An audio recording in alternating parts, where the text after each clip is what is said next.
Ready? My name is Sister Agnes Marie, and I was a Franciscan nun for 60 years. I had been to Jerusalem 14 times. I had touched the eastern gate with my own hands. That sealed stone wall on the eastern side of the Old City, closed since 1541. The gate that three great faiths say will remain shut until the end of days. I knew that gate the way you know a dear friend's face. And then I died. What happened to me on November 14th, 1983, is not a dream. It is not the kind of thing that softens with time or fades at the edges. I am telling you this from my own written record, 9 pages I put to paper before the doctors could even examine me. 9 pages that sat in a convent drawer for 40 years. Nobody paid much attention to them until October 2023. I want to tell you what I saw. What I wrote in those 9 pages, a vision sealed in a drawer in 1983, describes in specific detail what you have been watching happen to the Holy Land. But first, you need to understand who I was before that night. Because who I was is exactly why I was shown what I was shown. I was born in northern Italy in a devout Catholic family, the second of 6 children. Faith was not something we practiced on Sundays. It was the air in that house. When I was 19, I entered the Franciscan order.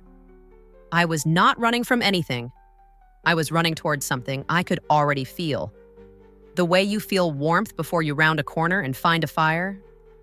By my early 30s, I had become the pilgrimage coordinator for my diocese. It became my life's work. For 30 years, I organized Holy Land pilgrimages, the routing, the logistics, the prayer schedules, the briefings on history and scripture. I stood in front of hundreds of pilgrims at the Church of the Holy Sepulchre and watched their faces change. I had seen people arrive skeptical and leave weeping. I had seen the thing faith does to a human being when it stops being abstract and becomes a place you can stand in. And every trip, without exception, I brought the pilgrims to the Eastern Gate. The Eastern Gate, the Golden Gate, some traditions call it, sits on the eastern wall of the Temple Mount. It has been physically sealed since Sultan Suleiman the Magnificent ordered it closed in 1541. Jewish tradition holds that the Messiah will enter Jerusalem through that gate. Christian tradition weaves it into the prophecies of Ezekiel. Muslim tradition has its own reading of what it means. For all 3 faiths, that sealed stone is not an architectural feature. It is a theological statement. I would stand at that gate and tell pilgrims its story. I had done it 14 times. I knew every crack in that stone. By November 1983, I was 47 years old. I was in Rome for a logistics meeting, planning routes for the following year's pilgrimage season. Nothing out of the ordinary. I had dinner with the group, returned to the hospital clinic attached to the pilgrimage center for a routine blood pressure check. And that is the last thing I remember before the sealing. Sister Catherine told me later that I was gone for 11 minutes. She had been standing in the corner of that small examination room. I can describe what happened from her account and from my own, which turned out to match, which is its own kind of evidence. Dr. Robert Fallon was 52 years old, the cardiologist on call that evening. He was a careful man, a cautious man, the kind of physician who does not use the word miracle and does not appreciate patients who do.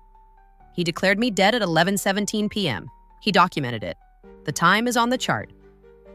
At 11:28 p.m., 11 minutes later, I was revived.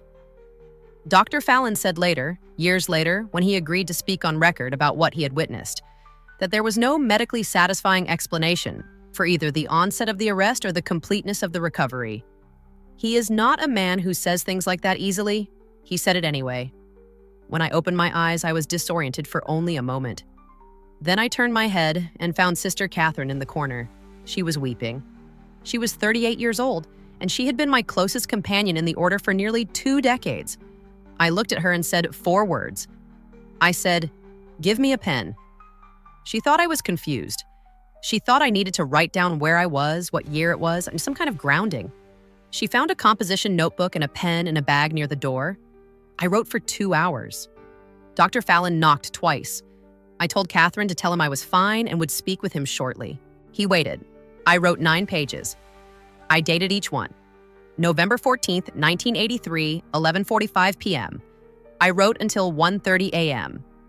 Then I put the pen down, looked at Catherine, and I told her what I had seen.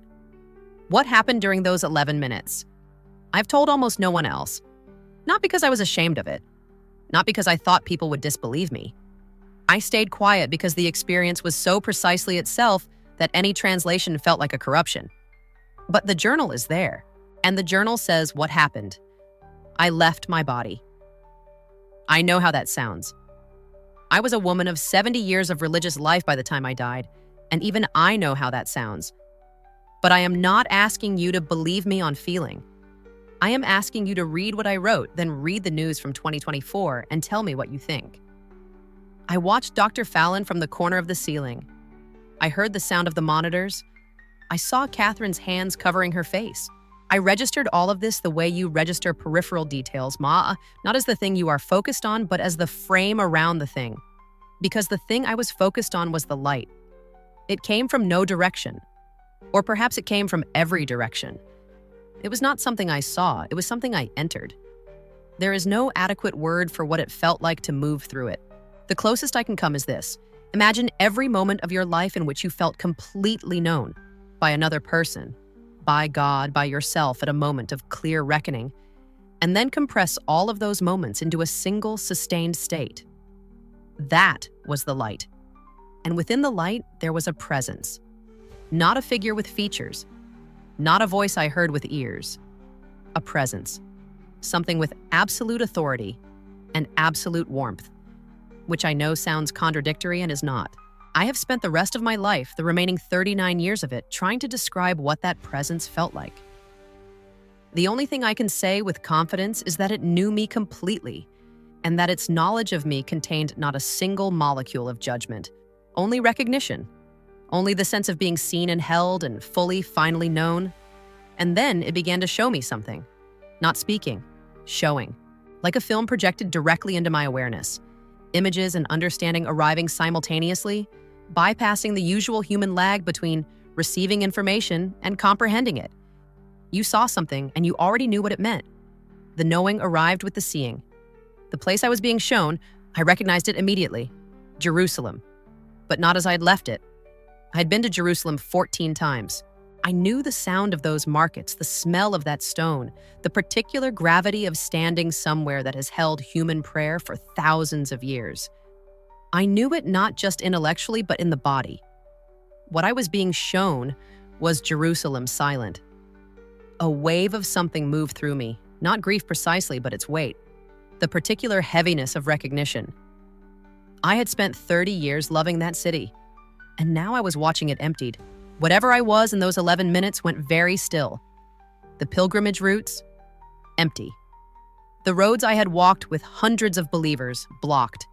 Not abandoned in the way of a late night or an early morning, blocked, intentionally, by forces I could see but could not fully name.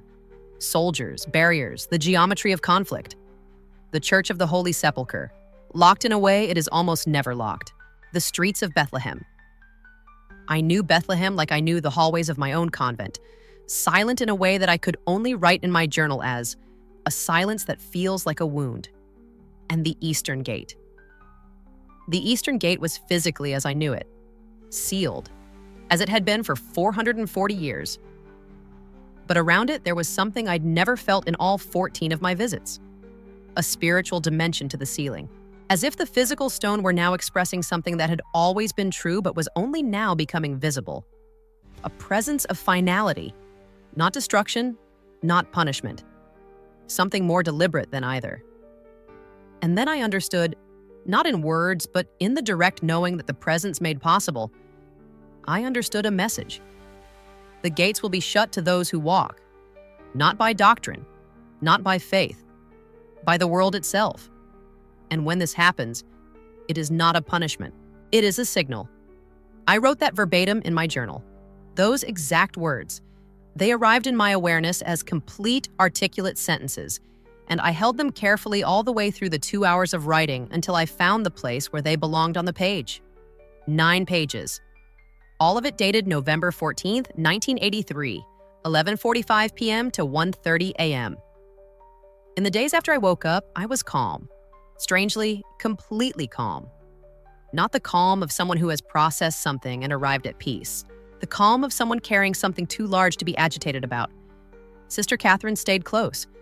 She had read the journal pages the morning after I gave them to her. She did not ask me to explain them. She simply said, "I believe you." I submitted the journal to my order's leadership. I wrote a careful letter. I received a careful response.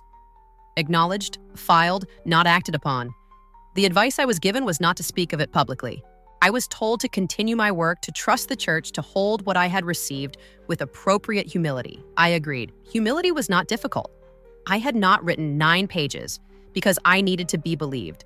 I had written them because I needed them to exist. There is a difference. I said to Catherine afterward, I didn't need them to believe it. I just needed it to exist on paper. Dr. Fallon reviewed my case again in the mid-1990s. He told a colleague in a letter that was eventually shared with me, though I did not seek it, that he could find no satisfactory medical explanation for the arrest or the recovery. He was a cautious man. That letter was his version of what I had asked for. A record that existed, whether or not anyone needed it in that moment. I went back to pilgrimage work. I went back to Jerusalem 5 times. After 1983, I led pilgrims to the Holy Land, but something had shifted in me in a way I could not undo. I no longer led groups to the Eastern Gate with the same narration. I would stand there, alone, for longer than I should have. I would let the group move ahead. I would put my hand on the sealed stone and feel something. Not a message, just a weight. The weight of what I knew was coming.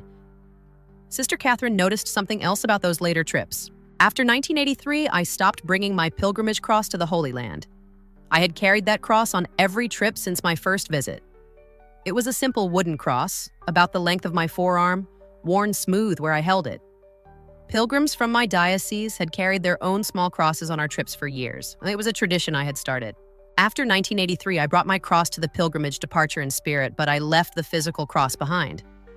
When Catherine asked me why, I said, "I'm afraid if I bring it, I'll need to leave it there." She understood what I meant. I was not sure I understood what I meant, but I said it, and it was true. In the 1990s and again in the early 2000s, I shared the journal pages with 2 theologians who studied NDE phenomena. Both found them credible and unusual. One of them told me the specificity about pilgrimage suspension was something she could not contextualize in any known prophetic tradition she was aware of. That detail, the routes blocked, the silence in Bethlehem, the gates shut not by doctrine, but by the world, did not map onto existing end times frameworks. It was too specific, too operational. Prophecy, she said, is usually symbolic. What you wrote is logistical. I took that as a kind of confirmation, though perhaps not the kind she intended. Have you ever held a truth that the world had not yet confirmed? That is a specific kind of solitude. Not doubt. I had no doubt about what I'd seen, but a waiting without timeline, a knowing without a witness outside your own pages. The theologians believed me. Catherine believed me. And still there was nothing to point to. Not yet. I began making copies of the journal pages in 2007. I distributed them to 3 people I trusted absolutely. I said nothing more about the matter publicly. I retired from pilgrimage work in 2010 at the age of 74, when the physical demands became more than my body could negotiate. I continued my prayer practice, my correspondence, my quiet life in the convent. I died in March 2022 at the age of 86. Every year on November 14th, Sister Catherine had taken the journal pages from her nightstand drawer and read them.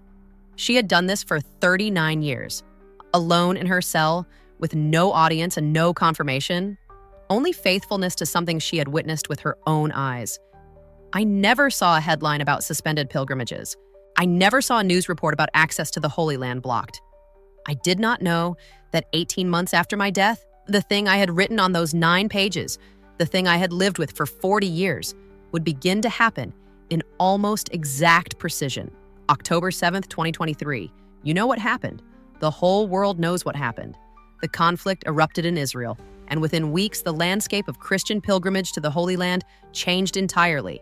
Pilgrimage organizations, the ones that had been sending thousands of believers to walk the roads of Jerusalem and Bethlehem each year, began suspending their tours. Not postponing, suspending.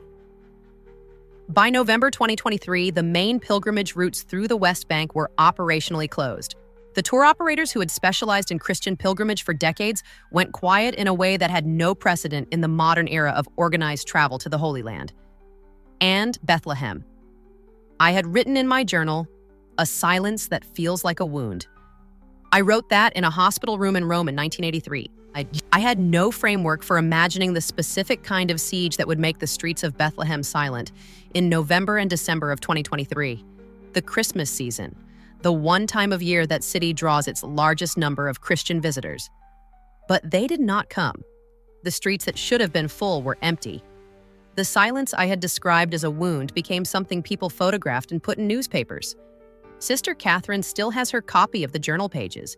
She has kept them in the drawer of her nightstand for 40 years.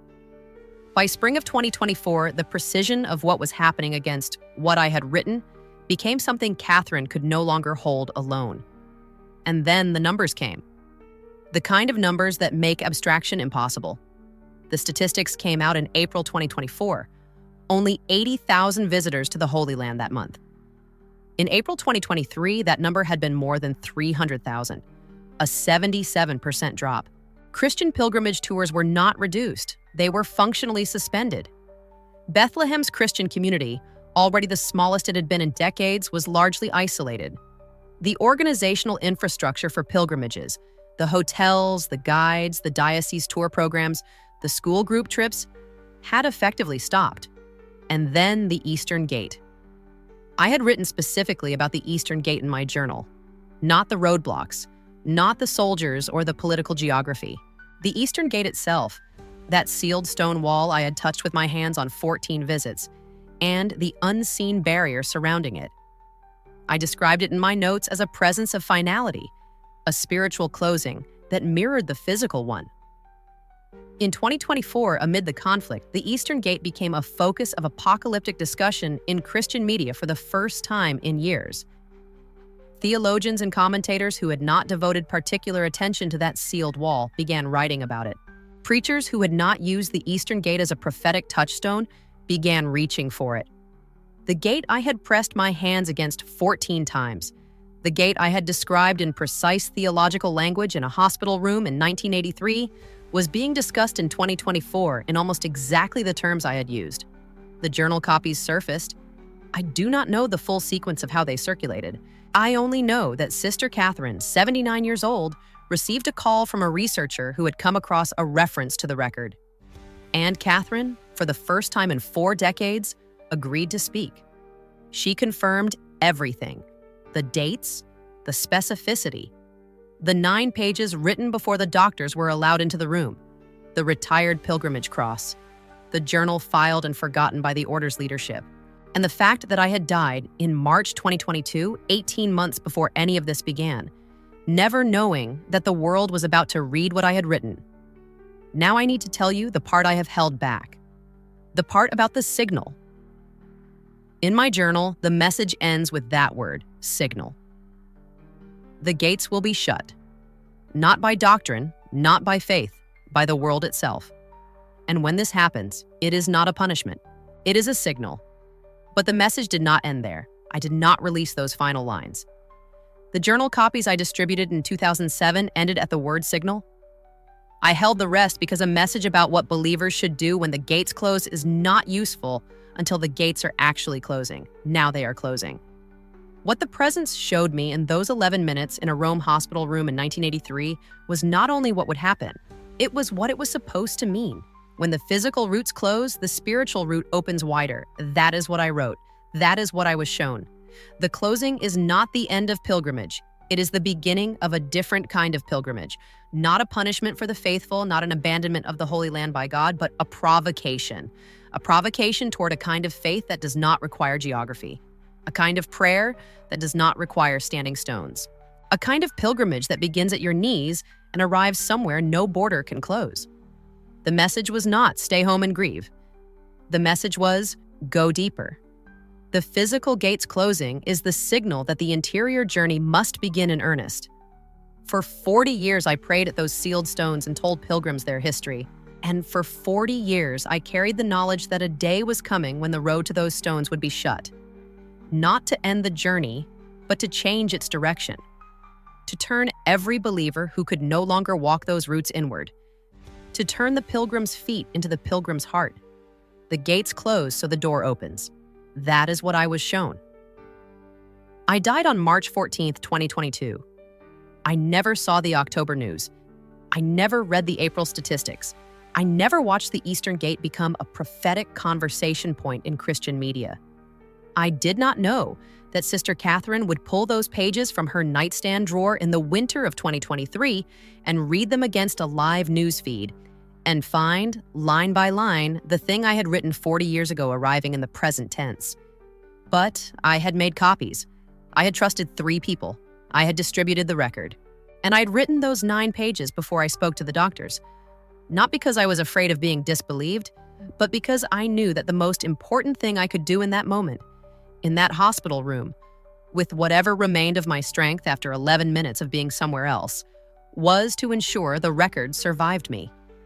Sister Catherine kept her copy in the drawer of her nightstand for 40 years. She read it every year on November 14th.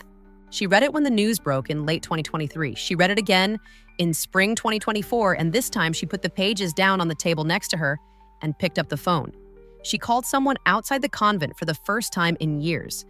The message reached them, and now it has reached you. What you do with a signal is the whole question. The record was meant to exist beyond me. If this testimony has found you, you are part of how it moves. Share it with someone who needs to hear it. There is one more detail in that journal we have not yet opened. What she wrote about the Eastern Gates reopening and what it signals for everything that follows. Stay with us. That comes next.